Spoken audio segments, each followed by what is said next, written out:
वैसे तो आपने पोहा कई बार बनाकर खाया होगा, लेकिन आज हम आपके साथ पोहे से बहुत ही ज़्यादा मज़ेदार और आसान से नाश्ते की रेसिपी शेयर करने वाले हैं। इसी के साथ हम एक मज़ेदार सी चटनी भी बनाएंगे, जिसे आप एक बार बनाकर महीने भर तक खा सकते हैं। तो हल्की फुल्की भूख होने पर आप इस रेसिपी को एक बार ज़रूर से ट्राई करके देखिएगा। तो फिर चलिए ज़्यादा देर नहीं करते हैं और जल्दी से इस नाश्ते को बनाना शुरू करते हैं। तो आज की इस नाश्ते को बनाने के लिए सबसे पहले हमने यहाँ पर 1 कप पोहा लिया है। आप यहाँ पर मोटा या पतला कोई भी पोहा ले सकते हैं। तो हम पोहे को सबसे पहले 2 से 3 बार अच्छे से धो लेंगे और इसको धोने के बाद में इसका सारा ही एक्स्ट्रा पानी निकाल लेंगे। इसके बाद हम इसमें 2 चम्मच भर के ताज़ा दही डाल देंगे। दही के साथ ही हम इसमें थोड़ा सा नमक भी डाल रहे हैं। अगर आपके पास दही नहीं है तो यहाँ आप नींबू के रस का इस्तेमाल कर सकते हैं, और नींबू का रस भी नहीं है तो आप इसमें लगभग 2 से 3 छोटी चम्मच पानी डालकर इसमें थोड़ा सा टाटरी डाल दीजिए, इससे भी इसमें खटाई आ जाएगी। तो यहाँ पर देखिए दही डालने के बाद हमने इसे अच्छे से मिला लिया है। तो चलिए इसे हम लगभग 5 से 7 मिनट के लिए ढक करके रख देते हैं। तब तक हम दूसरी तैयारी कर लेते हैं। तो यहाँ पर मैंने लगभग 1/4 कप इमली ली थी। इसको मैंने गर्म पानी में 2 मिनट के लिए उबाल लिया था, और आप देखिए कि इमली अच्छे से सॉफ्ट हो गई है। तो चलिए इमली को मिक्सी जार में डाल करके इसे पीस लेते हैं, यानी कि इसका पेस्ट तैयार कर लेते हैं।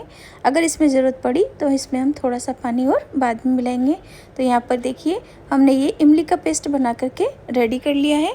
तो चलिए अब हम इसे छान लेते हैं। मैं इसे छन्नी से छान रही हूँ, लेकिन आप चाहें तो इसे कॉटन के कपड़े से भी छान सकते हैं। इस तरीके से इमली को छान लेने से इसमें जो रेशे होंगे वो अलग निकल जाएंगे। तो यहाँ पर देखिए इमली का चिकना पेस्ट बनकर रेडी हो गया है। तो चलिए अब हम इसमें गुड़ डाल देते हैं। तो यहाँ पर मैंने लगभग 1/4 कप गुड़ लिया है, लेकिन आप अपने टेस्ट के अकॉर्डिंग इसमें गुड़ की क्वांटिटी थोड़ी कम या ज़्यादा कर सकते हैं, या फिर आप चाहें तो इसमें थोड़ी चीनी और थोड़ा गुड़ दोनों मिला सकते हैं। आधी छोटी चम्मच मैंने यहाँ पर सौंफ का पाउडर, आधी छोटी चम्मच मैंने काश्मीरी लाल मिर्च पाउडर, स्वाद अनुसार नमक डाला है, थोड़ी सी हींग डाल दी है, और लगभग आधी छोटी चम्मच हम इसमें भुना हुआ जीरा पाउडर डाल रहे हैं। तो सभी को अच्छे से मिला लेंगे और इसे उबलने के लिए गैस पर रख देंगे, और इसे लगातार चलाते ही रहेंगे जब तक कि गुड़ अच्छे से मेल्ट नहीं हो जाता है। जैसे जैसे गुड़ मेल्ट हो रहा है आप देखिए चटनी का कलर भी चेंज होने लगा है और चटनी में उबाल भी आने लगा है। तो बस अब हम गैस का फ्लेम बिल्कुल धीमा कर लेंगे और इसे 5 मिनट तक लगातार उबलने देंगे, ताकि ये हल्की सी गाढ़ी भी हो जाएगी और अच्छे से पक भी जाएगी।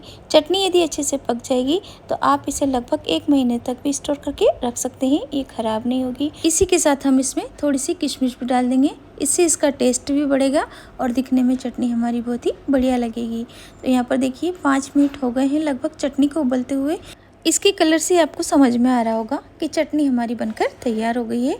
तो चलिए अब हम गैस बंद कर देते हैं और इसे ढक करके रख देते हैं। इसके बाद हमने यहाँ पर 3 मीडियम साइज के उबले हुए आलू लिए हैं। आलू को उबालकर मैंने थोड़ी देर ठंडा होने के लिए रख दिया था। तो इस नाश्ते के लिए आप आलू को थोड़ा ठंडा करके ही लीजिए, क्योंकि अब हम इसे करना है ग्रेट। तो यहाँ पर मैं इसे ग्रेटर की हेल्प से ग्रेट कर रही हूँ, लेकिन आप चाहें तो इसे मैशर से अच्छे से मैश भी कर सकते हैं, ताकि इसमें कोई भी गुठलियाँ नहीं रहे। और आलू यदि अच्छे से पके हुए होंगे तो आसानी से ये ग्रेट हो जाएंगे। देखिए यहाँ पर हमने तीनों ही आलू को अच्छे से ग्रेट कर लिया है। इस तरफ लगभग 5 से 7 मिनट हो गए हैं और पोहे भी अच्छे से फूल गए हैं। हमने इसमें जो दही डाला है, पोहे ने सारा ही दही अच्छे से सोख लिया है, और देखिए पोहे कितने खिले खिले से हो गए हैं। तो चलिए अब हम इसे मैश कर लेते हैं। तो हाथों की सहायता से हम इसे अच्छे से मैश कर लेंगे।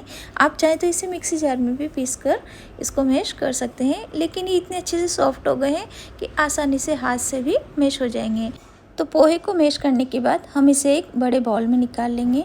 इसी के साथ में हमने जो आलू मैश करके रखे हुए हैं वो भी इसमें डाल देंगे।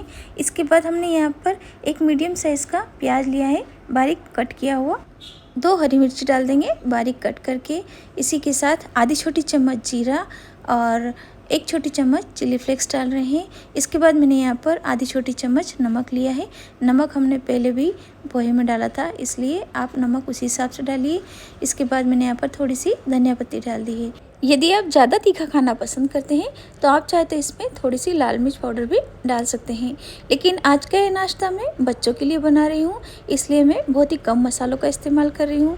तो यहाँ पर देखिए सभी चीज़ों को हमने अच्छे से मिला लिया है। अब इसे और भी ज़्यादा चीज़ी और टेस्टी बनाने के लिए मैंने यहाँ पर 1 क्यूब चीज़ डाला है, क्योंकि बच्चों को चीज़ काफ़ी पसंद होता है और जिस नाश्ते में चीज़ हो उसे वो शौक़ से खाते हैं। तो चीज़ डालने के बाद फिर से हम इसे अच्छे से मिला लेंगे और एक डो की तरह तैयार कर लेंगे।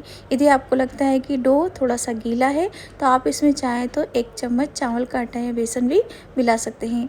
लेकिन यहाँ पर देखिए हमने सभी चीज़ों को मिला लिया है और ये डो बिल्कुल परफेक्ट तैयार हो गया है, बहुत ज़्यादा गीला है नहीं है। तो चलिए अब हम हाथ पर थोड़ा सा तेल लगा लेते हैं और इसमें से छोटे छोटे से पोर्शन लेकर के इसकी गोल टिक्की तैयार कर लेंगे। मैं यहाँ पर इसे टिक्की का शेप दे रही हूँ, लेकिन आप चाहें तो इसे अपनी पसंद से कोई भी शेप दे सकते हैं, टेस्ट में कोई अंतर नहीं आएगा। देखिए इसे अच्छे से चिकना करने के बाद इस तरीके से हमने ये छोटी छोटी सी टिक्की बनाकर रेडी कर ली है। आप चाहें तो इस तरीके से टिक्की बनाकर पहले से ही तैयार करके किसी एयरटाइट कंटेनर में भरकर फ्रिज में रख सकते हैं और जब कभी आपको गर्मा गर्म खाने का मन करे तब आप तुरंत इन्हें तैयार करके खा सकते हैं। तो यहाँ पर देखिए टिक्की तैयार करने के बाद हमने यहाँ पर एक बाउल में लगभग 3 चम्मच मैदा लिया है। इसी के साथ हम इसमें से स्वाद अनुसार नमक और 1 छोटी चम्मच सफ़ेद तिल डाल देंगे और थोड़ा थोड़ा पानी डाल करके इसका घोल तैयार कर लेंगे। तो यहाँ पर हमें घोल बहुत ज़्यादा पतला नहीं रखना है, हल्का सा हम इसे गाढ़ा ही रखेंगे। यदि आप इसे हेल्दी खाना चाहते हैं तो मैदे की बजाय चाहे तो इसमें गेहूं के आटे का इस्तेमाल कर सकते हैं। तो लीजिए हमने ये घोल बना करके रेडी कर लिया है।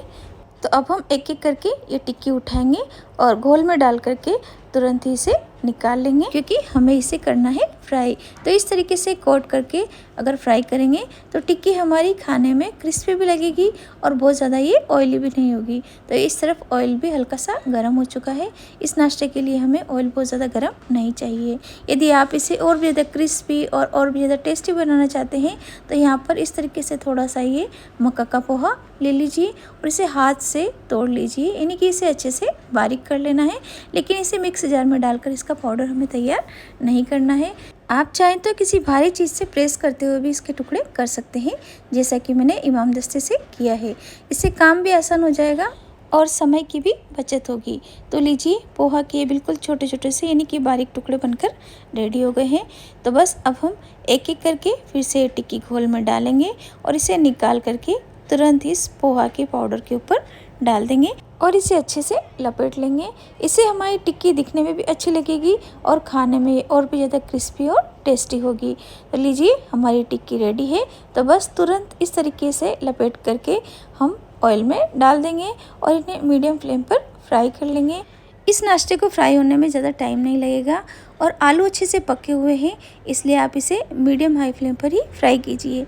यदि आप इसे लो फ्लेम पर फ्राई करेंगे तो आपकी टिक्की बहुत ज़्यादा ऑयली हो जाएगी। तो आप देखिए लगभग 3 से 4 मिनट हो गए हैं इस टिक्की को उलट पुलट करके फ्राई करते हुए और बहुत ही बढ़िया हमारे इस टिक्की का कलर आया है। इसको देख के ही आपको लग रहा होगा कि टिक्की हमारी कितनी टेस्टी और क्रिस्पी बनी होगी। तो चलिए अब ज़्यादा देर नहीं करते हैं और जल्दी से इन्हें निकाल लेते हैं। देखिए मैदे से कोट की हुई टिक्की भी हमारी दिखने में कितनी बढ़िया लग रही है और उतनी ही क्रिस्पी भी बनी है। इससे पहले भी मैंने आपके साथ कई तरह की टिक्की की रेसिपी शेयर की और उन्हें भी आपने काफ़ी पसंद किया है।